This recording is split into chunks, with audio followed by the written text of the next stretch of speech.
زندہ رود، اور اس میں حضرت علامہ کشمیریوں کی جو حالت زار ہے وہ کچھ بیان کرتے ہیں، اور شاہ ہمدان پھر ظاہر ہے اس کا جواب دیں گے۔ سر پلیز وہ بتائیے۔ تو یہ اس میں زندہ رود حضرت اقبال کہتے ہیں زیر گردوں آدم آدم را خورد، فرماتے ہیں شاہ ہمدان رحمۃ اللہ علیہ کے حضور اقبال فرما رہے ہیں کہ اس آسمان کے نیچے آدم آدم کو کھا رہا ہے۔ ٹھیک ہے، یعنی پہلے بھی سوال انہی سے کیا تھا اور یہ دوسرا بھی انہی سے کیا جا رہا ہے۔ ملت بر ملت دیگر چرد، اور ایک ملت دوسرے پہ چرتی ہے، کھا رہی ہے، اس کو مار رہی ہے۔ جانز اہل خطہ سوزد چون سپن، فرماتے ہیں کہ میری جان کشمیریوں کے حال پہ سپند یعنی یہ جو ہرمل ہوتا ہے اس کی طرح تڑپ رہی ہے۔ سر خیزد از دل نالہائے درد مند، اور فرماتے ہیں میرے دل سے درد مند نالے نکلتے ہیں ان کے لیے۔ سر زیرہ کو درا کو خوش گل ملت اس، خوش گل ملت اس، گل ہے شاید۔ تو فرماتے ہیں کہ اپنی یہ جو کشمیری قوم ہے اس کے لیے فرماتے ہیں کہ یہ زیرک ہے، دراک ہے، سمجھنے والی ہے، اور خوش گل ملت ہے، اس کی مٹی بڑی زرخیز ہے۔ زرخیز سر در جہاں تردستی او آیت اس، فرماتے ہیں اس کے جو فن ہیں، فنون ہیں، وہ زمانے میں بے مثل ہیں۔ ٹھیک ہے، سر ساغرش غلطندہ اندر خون اوس، لیکن اس کے ساگر میں اس کا اپنا ہی خون ہے۔ سر در نئے من نالا از مضمون اوس، اور میری بانسری میں جو نالے ہیں وہ بھی انہی کی ہیں۔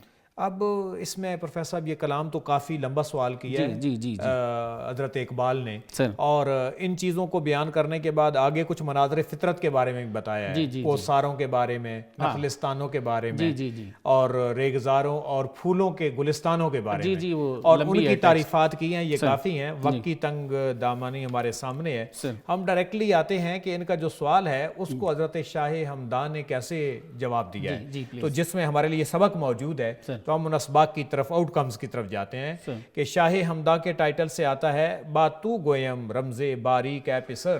تو حضرت ہمدان رحمۃ اللہ علیہ فرماتے ہیں کہ اے بیٹے باریک سی بات تجھے بتاتا ہوں، تن ہما خاک است و خاک وہ جان والا گوہر، فرماتے ہیں تن خاک ہے اور جان والا گوہر ہے۔ جسم را از بحر جان باید گداخت، تو فرماتے ہیں جسم کو جان کے لیے گداخت کیا جا سکتا ہے، پگھلایا جا سکتا ہے، مارا جا سکتا ہے۔ بالکل، پاک را از خاک می باید شناخت، اس لیے روح کو اور جسم کو یہ سمجھنا چاہیے۔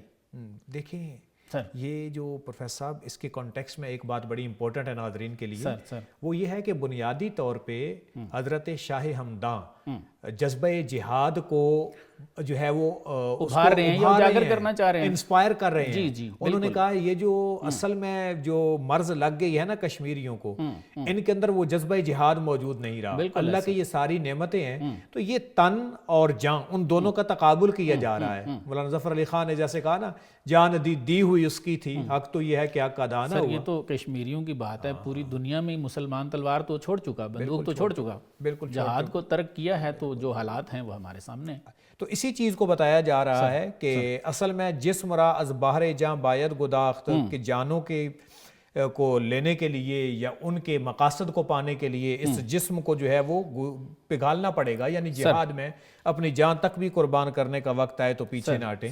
آگے ہم نیچے تھرڈ شعر پہ آتے ہیں، گر ببری پارائے تن راز تن، فرماتے ہیں کہ اگر جسم کا ایک ٹکڑا جسم سے کٹ جائے، رفت از دستے تو آ لختے بدن، تو وہ لختے بدن یا بدن کا وہ ٹکڑا تیرے سے چلا جاتا ہے، لیکن آ جانے کہ گرد جلوہ مست، لیکن وہ جان فرماتے ہیں جو جلوہ مست ہو جاتی ہے، گرز دستے اورا دہی آید بدست، فرماتے ہیں اگر اس کو تو قربان بھی کر دینا وہ واپس تمہارے ہاتھ میں آ جاتی ہے، یعنی شہید زندہ ہے، بلخ یام اور ایک جگہ کہا ولا کلا تشعرون، کہ تم اس کا شعور نہیں رکھتے، اور ایک جگہ پہ کہا ولا تحسبن الذین قتلوا فی سبیل اللہ، کہ گمان بھی نہ کرو، یعنی کہنا ادھر ولا تقولوا سورہ بقرہ میں، اور آگے کہا ولا تحسبن الذین، ٹھیک ہے۔ تو یہی بات ہے کہ وہ جو ایک اور جگہ پہ حضرت اقبال نے کہا کہ جو مومن ہے وہ جب جان دیتا ہے تو نہ وہ یہ چاہتا ہے کہ وہ سلطنت کو لے، ایسے ہی نہ وہ یہ چاہتا ہے کہ میری بادشاہی قائم ہو، بلکہ وہ اللہ کی ذات کے لیے کرتا ہے۔ بالکل ایسے۔ آگے جوہرش با ہیچ شے ماند نیست، فرماتے ہیں یہ جو جوہر ہے جان کا، اس کی کسی چیز کے ساتھ مثال نہیں دی جا سکتی۔